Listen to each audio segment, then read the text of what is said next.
Hey everybody, it's Brian David Johnson, the guest editor of the IEEE Computer Magazine special issue, The World of Making. In that issue, what we've done is we went around the world and talked to different people who had kind of unique perspectives on different types of making.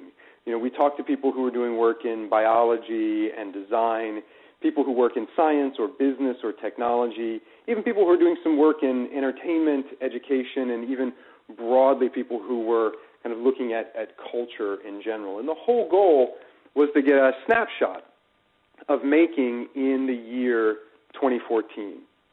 And one of the people who had written a piece that I think particularly stood out for me called Why Scientists Should Make is June Axup. And June is with us on the podcast today. June, welcome. Thank you. So before we dive into why scientists should make, June, can you tell us a little bit about your background? I know you've got kind of a diverse background that brought you into making, and what really attracted you to making in general? So I would consider myself pretty traditional scientist route, from getting interested in it in probably high school, especially through a lot of science outreach programs, and then eventually doing a PhD in chemical biology at the Scripps Research Institute. I'm now in a biotech company, a biotech startup. And but what really got me into making is, it was actually, I think, during grad school, just a few years back, where when I was young, actually, I did a lot of artistic things like drawing and singing and making a lot of websites. But for some reason, that in my mind was a hobby, and I never connected it with my science. And so I had this opportunity in grad school where I attended what's called Science Hack Day. It's an event where you basically make something with science. And what the team that I ended up joining, we decided to make more of an artsy project using DNA. So we took the DNA, ATC, and G data and made it into a LED flashy necktie.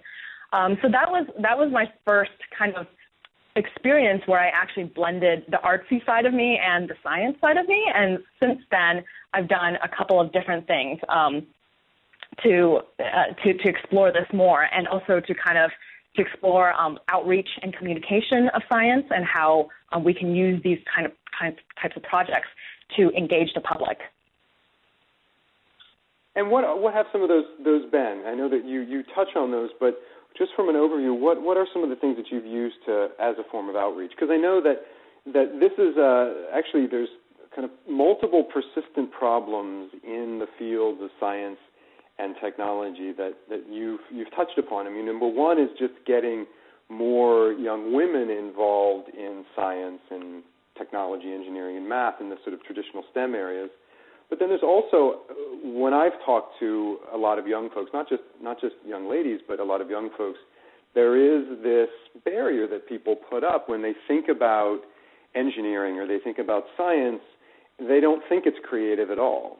Or people will think that if you go into doing design, if you go into a field of doing some sort of art or design, that for some reason it's not sort of scientifically minded, which is a terrible, I think, misconception, and actually can be quite dangerous because it puts arbitrary lines, and actually it limits our science and also limits our creativity. So, June, what have you been doing to kind of outreach and kind of break down those barriers?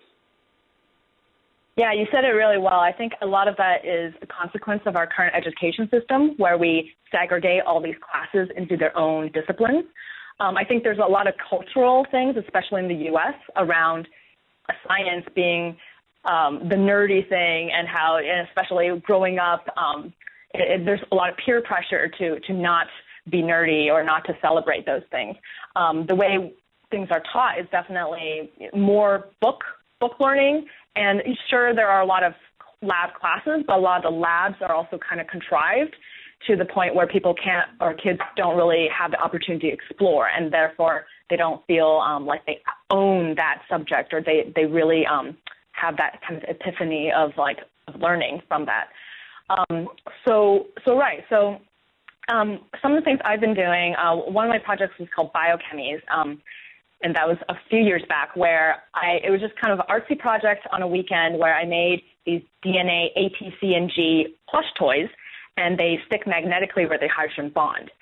It was just kind of a random idea I came up with, and I made it, and then eventually people told me to help me do a Kickstarter, and it actually became a commercial product for a while. So that was really satisfying, and from that I got a lot of feedback from teachers who were using them in class and saying how awesome they were, because you would read about A, T, C, and G in your textbooks, but to understand the spatial the spatial dimensions of them and the way the hydrogen bonds interact, it's very difficult to conceptualize that.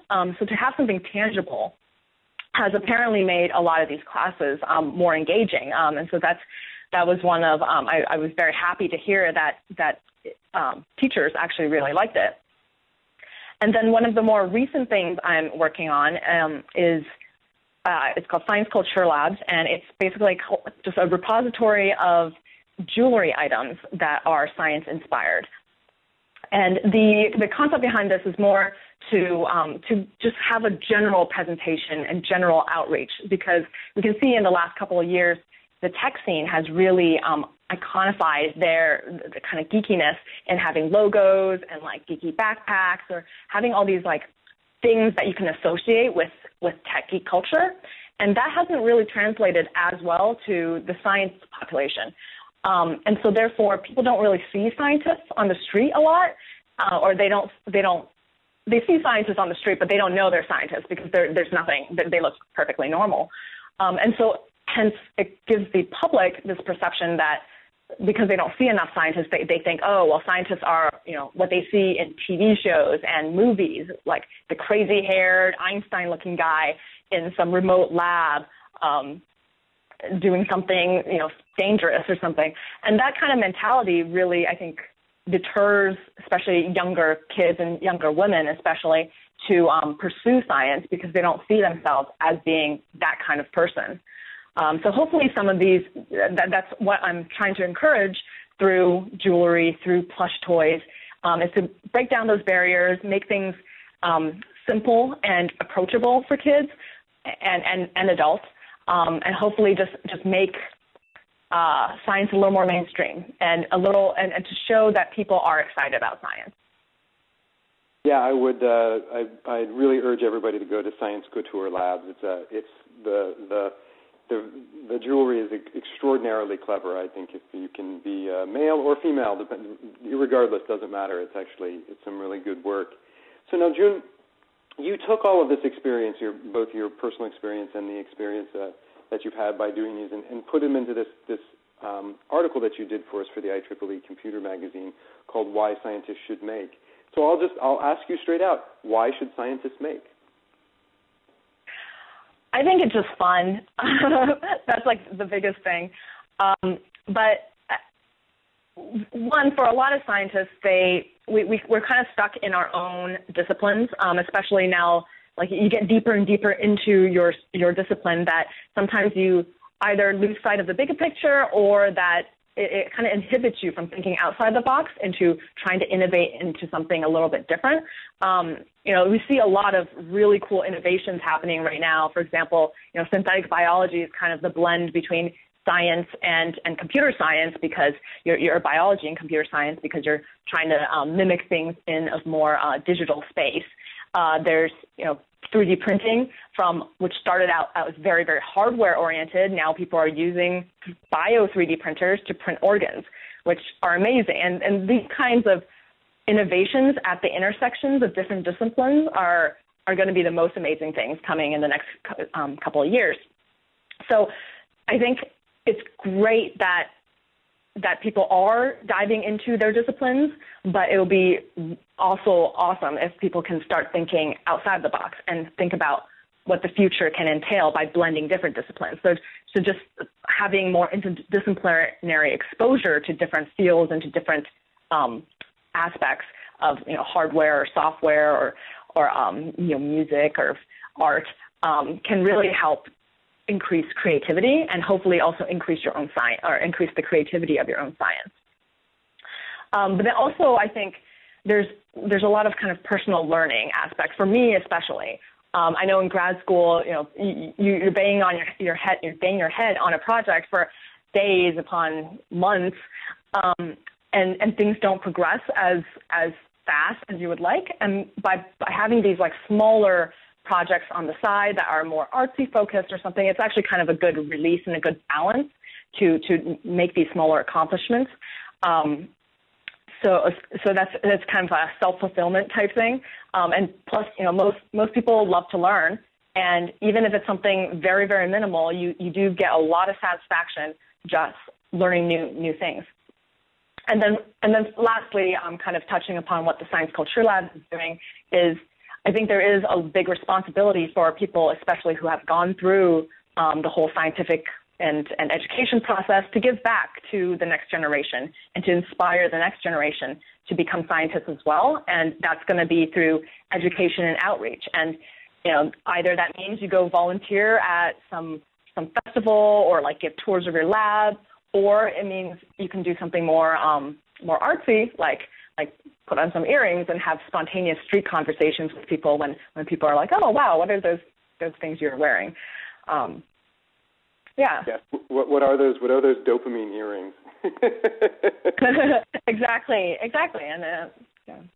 So where does this all lead? So I think you've done a great job even in starting to describe the effect that this could have. Not only the effect of the intersection between two different fields or two areas of study is where the innovation can happen, right? That's where good science and interesting and innovative science can happen. And I especially like your notion of giving back, that it is a thing that we all need to do, whether I would argue you're in science or in technology, that we need more scientists. We need a diverse, larger base of scientists and engineers, and the only way that that's going to happen is to not only invite people in and show them that it isn't magic and that it isn't a black box, that actually science and technology is actually performed by people, average people, and people who have different faces and different genders and different ethnicities, and that's a good thing.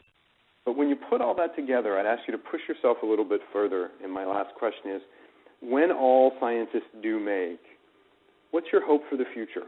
Where does that get us? I think the current way we think about scientists, it's a very strict definition. There's a very limited view on what a scientist is. And in the last couple of years, partly due to the job market being kind of limiting for PhD scientists, people have started to branch out into different things. People have realized that you can be a scientist and do communication. You can be a scientist and go into law and do IP, become an IP lawyer. You could, and there are people with scientific training that don't do anything related to science at all. And I think that still has tons of value, because people who are scientists are trained to think, to be logical, to make hypotheses, to test those hypotheses, and that kind of skill is useful in any sector of society, whether that be politics or technology or like anything out there. So I really see this and the maker movement as a way to branch out, to not say that we are just scientists and we just work in a lab and we just pipette things back and forth. We are here to just integrate into the world, use our scientific knowledge and our background and the way we think to influence the rest of the world.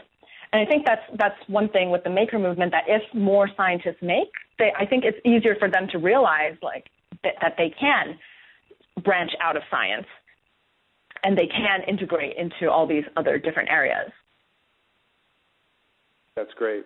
That's really great. So, June, if people want to get more information about the work that you're doing or the work that you have done, where should they go? You can start by checking out my website called sciculture.com or my personal website, juneaxup.com. Great. Well, listen, June, again, thank you so much for being on the podcast. Also, thank you for a really, really great article for the magazine. I think it's a great addition, and I think that your viewpoint is one that's really important to not only get scientists to read and comprehend, but even the the larger technology and the larger engineering field. So thank you very much. Thank you for having me.